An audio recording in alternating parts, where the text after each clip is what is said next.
সকালে উঠে দুয়ারে গোবর মারুলি দিয়ে দিয়েছি। তারপর এখন আমি ব্রাশের মধ্যে কলগেটটাকে নিয়ে নিচ্ছি। এখন আমি দাঁত মেজে নেবো। তো যাই হোক, চলো বন্ধুরা, শুভ সকাল। কেমন আছো তোমরা সবাই? আশা করছি তোমরা সবাই ভালো আছো, সুস্থ আছো। বীরভূম জেলার ছোট্ট একটা গ্রাম থেকে আমি মিলি তোমাদের সকলকে জানাই আমার ব্লগ চ্যানেলে অনেক স্বাগত, অনেক ভালোবাসা। এখন ঘড়িতে বাজে সকাল 6টা। তো ঘুম থেকে উঠে দুয়ারে গোবর মারুলি দিয়ে নিয়েছি। এখন আমি পা চালু করছি আর ব্রাশটা করে নিচ্ছি। আর সকালের পরিবেশটা দেখো কত সুন্দর লাগছে। আর তোমরা তো দেখতেই পেলে আমাদের কাঁঠাল গাছে এখনও কাঁঠাল ধরে রয়েছে। আর চারিদিকটা সবুজে সবুজ হয়ে রয়েছে। সকালে উঠে এই পরিবেশটা দেখলে মনটা খুব ভালো হয়ে যায়। আর এই দেখো দুয়ারে গোবর মারুলি দিয়েও দিয়েছি। তো তারপর আমি চলে এসেছি চা করতে। তো চাটা এখন আমি বসিয়ে দিয়েছি, চাটা ফুটছে। আর আমাদের তো বেশিরভাগ দিন দুধ চাই হয়। তো চাট মুড়ি খেয়ে চলে এসেছি। দেখো, মুড়ি খাবার জন্য আলু ভাজা করব, তার জন্য এখন আলুটাকে কেটে নিচ্ছি। আলু কাটতে গিয়ে দেখতেই পাচ্ছ বন্ধুরা আমার কতটা করে খোসা বাদ দিতে হচ্ছে, কারণ আমি ওই পাতলা পাতলা করে যে আলুর খোসাটা বাদ দেয় না, সেটা আমি দিতে পারি না। তাই আলু কাটতে গেলে আমার অনেকটা করেই বাদ চলে যায়। আবার ওই যে জিরি জিরি করে কাটে, সেটাও হয় না। অত পাতলা পাতলা করে কাটতে প্রচুর দেরি লাগে, আর পারিও না। সেই জন্য আমার আলু ভাজার কাটাটা একটু মোটা মোটা হয়। তো অনেকেই দেখি জিরি জিরি করে আলু ভাজা কাটে, দেখতেও ভালো লাগে, তাড়াতাড়ি ভাজাও হয়ে যায়। কিন্তু আমার ততটা ভালো হয় না, একটু মোটা মোটা হয়ে যায়। তো যাই হোক বন্ধুরা, আমি যেমন পারি সেরকমভাবেই আলু ভাজাটা কেটে নিচ্ছি। তো আলু ভাজাটা কেটে নিয়ে তারপর দেখো বন্ধুরা, কালকে রাতে দুটো একটা বাটি পড়েছিল, তো সেই বাটিগুলোকে আমি ধুয়ে নিচ্ছি। আর দেখো, সকালে বাবা একটা বাটিতে মুড়ি খেয়েছিল, একটা বাটিতে একটু ছানা ছিল। তো সব মিলিয়ে দেখো ঘরের বেশিরভাগ জামবাটিগুলোই কিন্তু বাইরে বেরিয়ে গিয়েছিলো। আর অনেকগুলো থালাও কালকে থেকে ছিল, তার জন্য সব থালা বাসনগুলোকে এখন আমি ধুয়ে নিচ্ছি। তারপর নিচের ঘরে এসে নিচের বিছানাটাকে তুলে এখন আমি ঘরটাকে ঝাড়ু দিয়ে নিচ্ছি, কারণ বিছানাটা তোলা হয়ে গেলে ঘরটার মেঝেতে অনেকগুলো নোংরা পড়ে, সেই জন্য ঝাড়ু দিয়ে নিলাম। তারপর দেখো বন্ধুরা, এইদিকে অর্ক পড়তে বসেছে। আর পড়তে বসে কেমন বদমাইশ করছে দেখো, একবার এই বইটা খুলছে, একবার ওই বইটা খুলছে। তো ওকে একবার পড়তে বসিয়ে দিলাম। তো তারপর এদিকে আমি ঘর বারান্দাটাও মুছে নিয়েছি। তো দেখো, আজকে আমি তোমাদের সঙ্গে ঘর মোছাটা শেয়ার করলাম না, ঘর মোছাটা আমার কমপ্লিট হয়ে গেছে। তারপর আমি উঠানটাকে ঝাড়ু দেবো, তার জন্য চলে এলাম।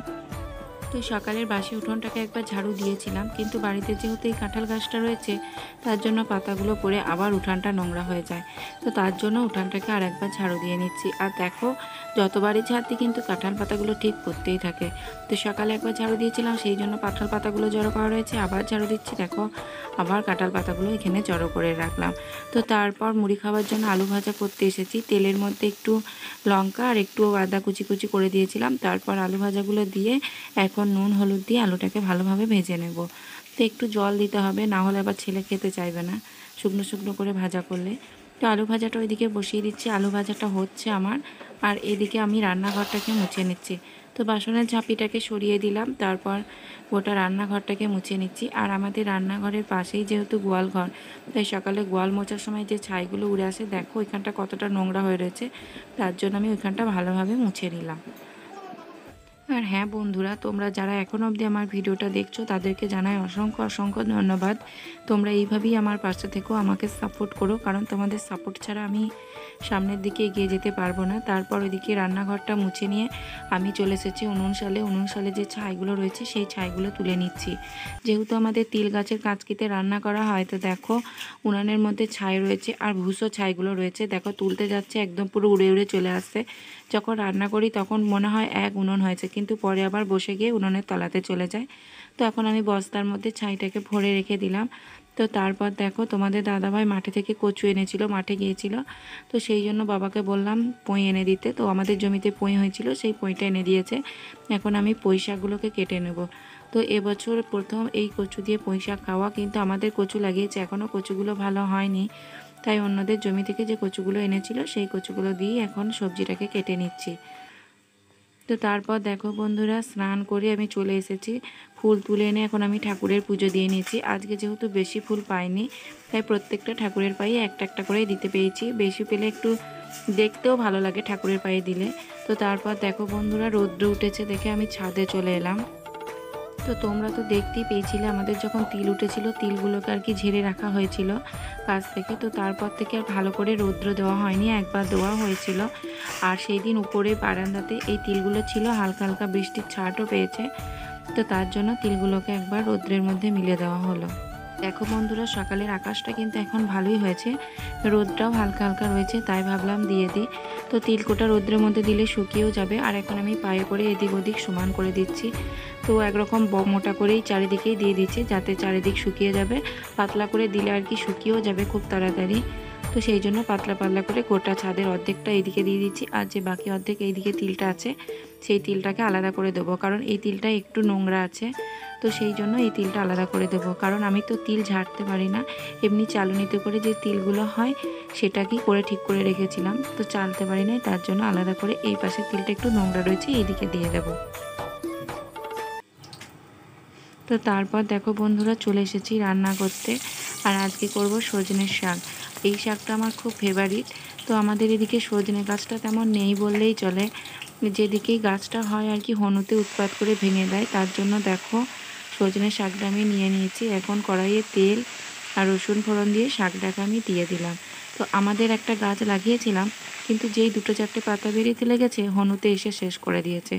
তো ওইদিকে শাকটা নাড়তে নাড়তে আমি নুন, হলুদ আর সামান্য একটু পরিমাণ মতো চিনি দিয়ে দিলাম। এখন আমি শাকটাকে নেড়ে নিচ্ছি। শাকের মধ্যে হলুদটা দিলে শাকের মধ্যে যে বিষাক্ত থাকে সেই বিষাক্তটা কেটে যায়, তার জন্য একটু সামান্য পরিমাণ মতো হলুদ দিয়ে দিলাম। অনেকেই দেখি শাকটাকে জল বার করে কষটা বার করে নেয়, কিন্তু আমার সজনে শাকের এই যে কষটা কষটা ভাব লাগে না, ওইটাই আমার খেতে খুব ভালো লাগে শাকটা। তো তার জন্য ভালোভাবে সিদ্ধ হবে বলে একটু সামান্য মতো জল দিয়ে দিলাম। এখন ভালোভাবে সিদ্ধ হয়ে যাবে। এই শাকটা আমার খুব ফেভারিট শাক, কিন্তু যেহেতু পাই না তার জন্য খুব একটা খেতেও পাই না। কিন্তু বাবাদের ওখানে গেলে মাকে বলি, মা আবার বলে এই শাক খেলে নাকি প্রেশার কমে যায়, সেই জন্য মা আবার খেতেও দেয় না। তো ফাইনালি দেখো বন্ধুরা, যেহেতু চিনি দিয়েছি তার বেশি জল দিইনি, অল্প জল দিয়েছিলাম। ভাজতে ভাজতে দেখো কড়াইয়ের তলা দিকটা পুড়ে যাচ্ছে, তো চিনি দেওয়া রয়েছে তার জন্য পুড়ে যাচ্ছে। তো ফাইনালি দেখো বন্ধুরা আমার শাকটা ভাজা হয়ে গেছে, এখন আমি শাকটাকে তুলে নেব। আর যে কচুগুলো সিদ্ধ করতে দিয়েছিলাম, কচুগুলো অর্ধেকগুলো সিদ্ধও হয়নি। করে খাওয়া দাওয়ার পর ভিডিওতে আর আসা হয়নি। এখন সন্ধ্যাবেলা, এখন চলে এসেছি সন্ধ্যাবাতি দিতে। তো সন্ধ্যাবাতি আমি দিয়ে দিলাম, আর এদিকে অর্ক ঘুম থেকে চলে এসেছে। উঠে এসে দেখো চেয়ারের মধ্যে বসে রয়েছে আর বদমাইশ করছে, কেমন দুষ্টুমি করছে দেখো। ওই যে টেঙে টেঙে গান নাকি একটা আছে, ওই গানটায় নাচছে। আর এদিকে দেখো আমাদের বাগানে একটা আনারস হয়েছিল, সেই আনারসটাই তোমাদের দাদা ভাই তুলে এনেছে। তো বলছিল কাটতে একটু শক্ত রয়েছে, তাই বললাম কালকে কাটবো। আর এদিকে দেখো রাত্রের পরিবেশটা, এখন কিন্তু 6টা 6:30টার মতো বাজছে। তো দেখো চারিদিক ঘুটঘুটে অন্ধকার, বাইরে দেখো মেঘটাকে কত সুন্দর দেখতে লাগছে, চারিদিকে সন্ধে সন্ধে ভাব এসেছে। তাও দেখো মেঘটা, ওইদিকে আমি রান্নাঘরের লাইটটাকেও জ্বেলে দিয়ে এলাম। তারপর দেখো বন্ধুরা আমি ইন্ডাকশানের মধ্যে ভাত বসিয়ে দিয়েছি। তো এদিকে ইন্ডাকশানে ভাতটা হোক, অর্ককে আমি খাইয়ে দিই, তারপর অর্ককে আমি একবার পড়তে বসাবো। তো যাই হোক বন্ধুরা, আজকের ভিডিওটা তোমাদের কেমন লাগলো অবশ্যই কমেন্ট করে জানিও। ভালো লাগলে ভিডিওটা একটা লাইক করো, নতুন বন্ধু হলে চ্যানেলটি সাবস্ক্রাইব